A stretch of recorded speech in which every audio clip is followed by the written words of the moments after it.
Good morning YouTube and welcome back to the channel and another project. I didn't need any more projects, but when this one came up I just had to buy it. So stay tuned and let's see what we can do with this little ZXR400. The question I'm sure you're asking is, how did we get here? Well, my good friend Sanj, aka Mr. Wikki, said, look, this has come to my attention, it's local, it seemed mad to pass up. Unfortunately, upon further inspection, it did turn out to be a previous write-off, but that didn't stop me from going ahead for the purchase, and listen for why in this episode.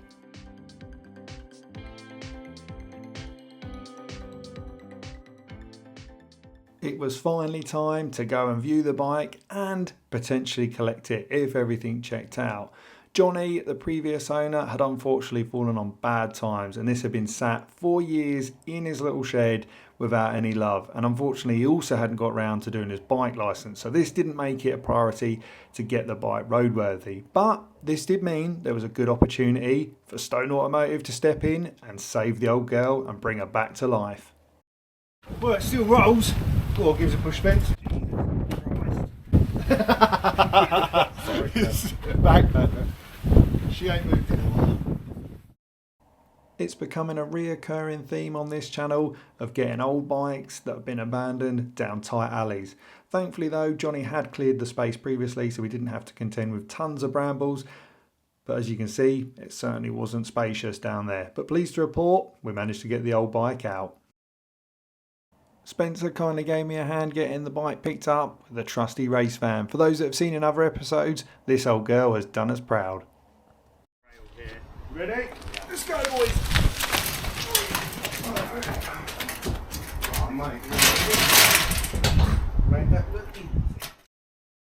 Johnny had also kindly included a load of spare parts, and what I will say is if you're going to do a restoration like this, take everything you can get hold of, because even simple brackets can often be a complete nightmare to obtain.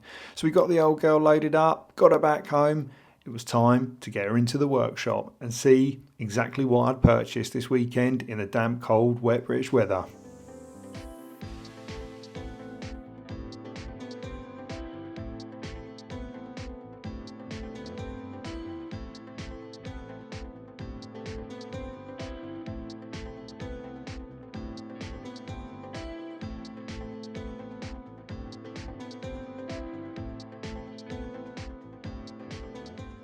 With the bike in the workshop, it was finally time to have our first look. Now unfortunately I did lose some B-roll footage. I accidentally deleted off one of the cameras, so I do apologise for this. We've only got some small clips, but don't worry, we'll be coming back to this later in the video. But what I am pleased to confirm is once the carburetors were off of the bike, you can actually see through the inlet tracks that everything looks in really good order in the engine, which is always pleasing to see.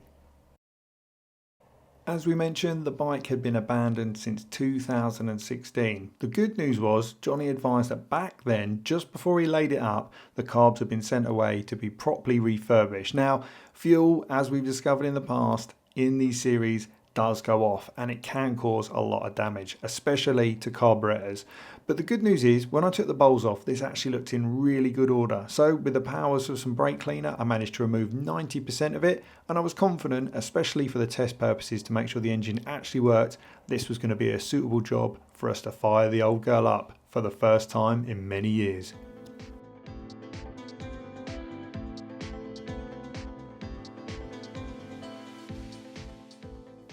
It was finally time for me to unbox a new toy, a little temporary fuel supply which would save me having to put all the tank back together just for test runs like this. Unfortunately, as I mentioned earlier, I lost a lot of B-roll footage of the bike with the all stripped down on the carbs. The good news is this footage is now back, and as you can see here, it's just a case of reinstalling all the carburetors, the choke, the throttle linkage, and this is what we're going to need to do to make sure we can start it. ZXR400 runs a fuel pump and carburetor combo, and as you can see here, I've rigged up my temporary fuel line onto that fuel pump. The problem is, as you'll see shortly, it doesn't work perfectly, but it gets us going for the initial test. Before attempting to start the bike, it's good to do some fluid checks, especially as it's quite accessible on this bike. It's not dry sumped or anything like that. The problem is, as you'll discover here, I'm low on coolant, which is never a good sign, especially as I wasn't aware the system was drained. So we've either got a leak or a potential head gasket failure, which, yeah, not ideal start to the project if that is the case. But essentially, I start by topping up the coolant, and then it's round to the water pump where there's a bleed screw on the side which you can undo to leave any trapped air out. Do the screw back up, and then finally top your fluid up until you see it nice and level and full on the tank. The oil level was also good and didn't actually look that old. The problem I now had is with the old battery was absolutely destroyed from being left connected for years without any charge on it, so I knew it was never going to go. It was also quite late in the evening, so it didn't allow me an opportunity to go out and grab a replacement, so the trusty Ducati 748 I know had a good full power battery on it, so I was going to borrow this temporarily just to see if we could get it to start tonight. As I'd got this far now, I certainly didn't want to just call it an evening.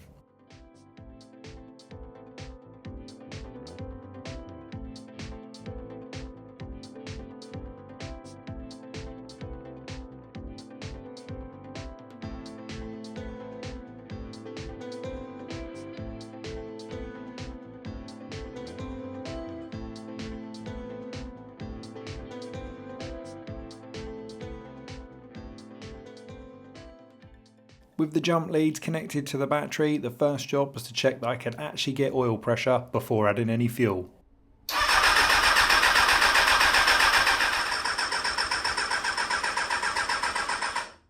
I knew this wasn't going to be a 2-minute process to get started, as once I'd filled up the jug with fuel, it was taking a long time to run down to the float bowls, and this is mainly because of the electronic fuel pump. So I was going to essentially need to prime the pump, then fill the bowls, and then we could attempt to try and start it. So it did take a little bit of time just cranking it to get the fuel into all the carburetors.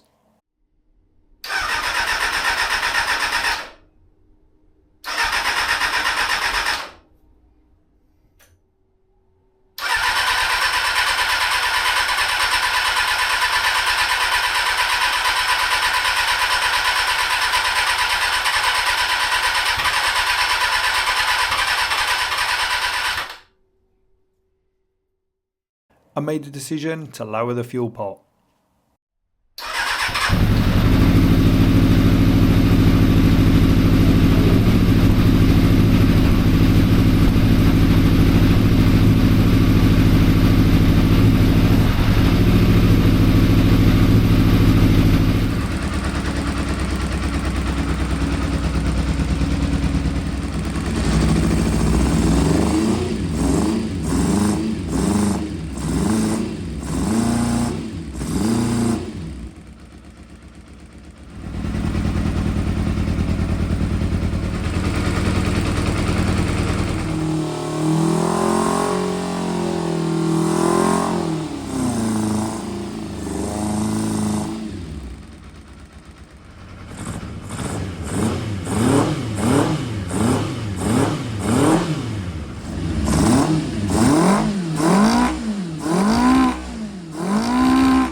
After completely smoking out the workshop, I called it a night, and I discovered where I was losing that coolant. The next day, armed with a cup of tea, it was time to get on with the jobs, and the first simple one was actually putting some air in the tyres. It's amazing how difficult it is to push a bike with flat tyres, especially as I was going to be coming in and out with the workshop. It didn't take long, and thankfully, pleased to report, they held air as well. So fingers crossed, we've got no punctures to deal with in the coming weeks.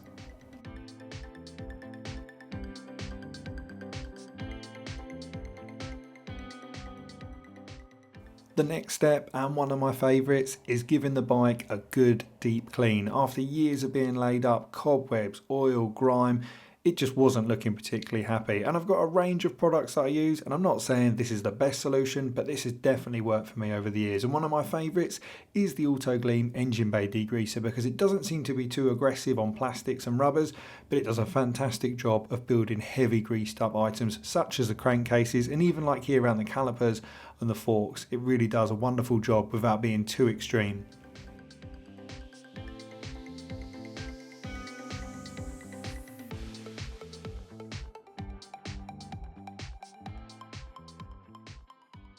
If you've got really heavily greased up areas, you can use an agitating brush to lightly lift it. And as you can be seen here on the fork lowers, it really does help with shifting it off, and it doesn't require a lot of force. And as you can see, the grease has also preserved a lot of the paint because it looks absolutely fantastic underneath.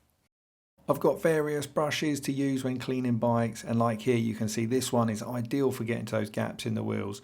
You'd really want the bike on paddock stands, but unfortunately as I haven't got the correct bobbins, which I have ordered yet, we do need to just roll the bike backwards and forwards to gain full access to all the alloy.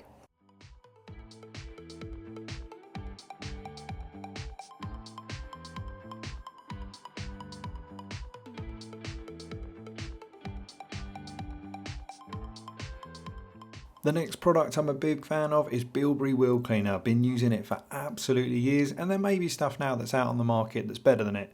But what I will say is it's really good again at shifting road grime, light grease, and just bringing them wheels back to factory fresh without damaging the clear coat. Again, something I've used for many years with zero complaints. But let me know in the comments if you guys experienced a better product or something that's more suitable for bikes. Let me know.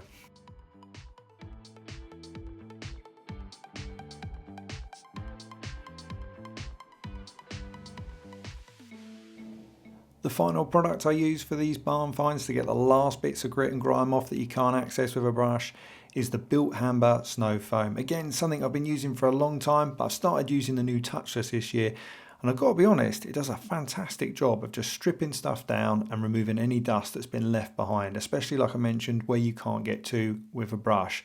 Pleased to see just how much grime runs off in bubbles.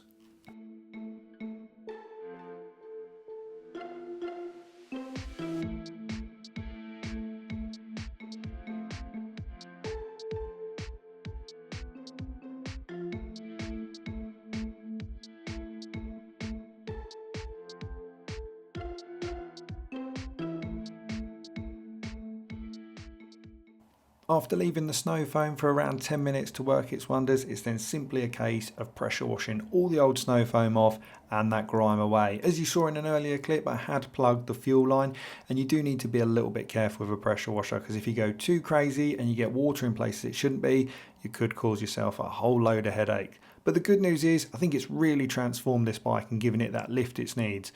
So it's back into the workshop, and let's discuss the plans moving forward for the next couple of episodes.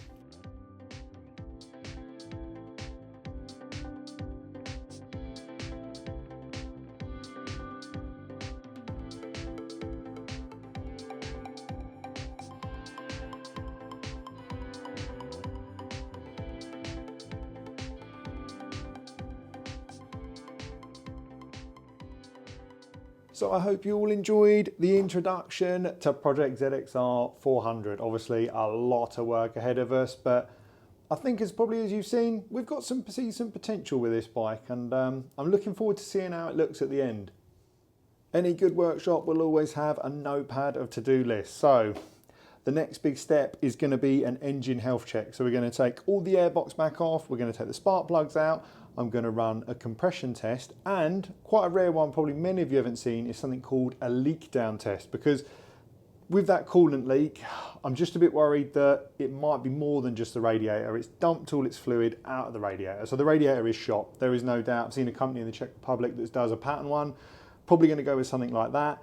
But what my concern is if the bike has been ridden without coolant and someone's not noticed it, or it's gone low and potentially damaged the engine. But it all started, everything seemed really good, so I'm confident we're going to be all right, but it's one of the things we're going to need to check. Once we're confident that the engine's okay, new radiator on, I'm going to do a full service. So we're going to do spark plugs, oil change, brake fluid change, just make sure everything is ready for it to be back on the road. Also going to need to do with the brake fluid a new reservoir pot, as unfortunately that's snapped off, so it definitely can't stay like that. So we'll replace that as well. The fuel tank, the previous owner Johnny sandblasted it all because it had some rough paint on it, so we need to get that coated to stop it rusting further and just check that the inside's okay. With a steel tank, when they get old, they can rot from the inside out. It's not clever. So we'll have a look at that as well in the next episode and try and get a primer on it to preserve it until we decide what colour the whole bike's going to be going. Speaking of colour, this is going to be the big one. I think is going to upset a lot of people. I'm going to put a Chinese fairing kit on the bike. The problem is, although it's lovely and low mileage, very few owners, it is a category C. It's never going to be worth what an original bike is, and it's as painful as it is to say, it's just not going to be very desirable. I've seen good ones of these go for a couple of £1,000, and I've seen project ones go for £1,500 that are sort of running, riding, but need a little bit of tinkering. So I never think that this bike's going to be worth an absolute fortune with that salvage marker. I'm sure there'll be some of you that'll be like, oh, I should never have bought it in the first place. But do you know what? It's been on the road since the marker, so someone has had some fun with it since then. I'm not overly worried about that marker for what we're doing here. But obviously for resale later down the line, it's just never going to be worth 100% original bike and the money to get it there. So I think, again, going back to that low mileage of just over 13,000, it still comes with the original keys, the little metal tag on the keyring, the owner's manual and the service book. Like, these sort of things now on bikes of this age just seem to disappear. And yeah, it's all here for this one, which again is a real shame that it isn't a HPI clear bike, non-salvage title for you Americans, that we can sell on for a decent gain. So I don't know, maybe this one will just stay in the collection, who knows. A little bit for guessing games in the comments. So obviously at the end of the builds, I always go through everything that we've done to them and what it's cost me to get it to this stage. But let me know in the comments, what did you think I paid for it? I'm not going to say now, but I will discuss later in an episode. Obviously, salvage bike, 13,000 miles. It wasn't strong money, certainly not strong money at all. And I didn't even know if it was going to run. But yeah, let me know, what would you have paid for a bike in this condition? As always guys, if you enjoyed it, make sure you hit that like button, consider subscribing. It costs you nothing to do and it makes such a big difference for me on the channel. The more subscribers, the more content I can bring to yourselves, hopefully that you're enjoying. Obviously, we've got a lot of projects going on at the moment. The Hoonies Grom, the 300cc Grom is going to be coming out of another episode. Project Aprilia RS125, still got to get working on that. And then I've taken up a new hobby, which is green laning on off-road bikes. So yeah, you'll join me on a later video with that. But until then, thanks for watching. Till the next one.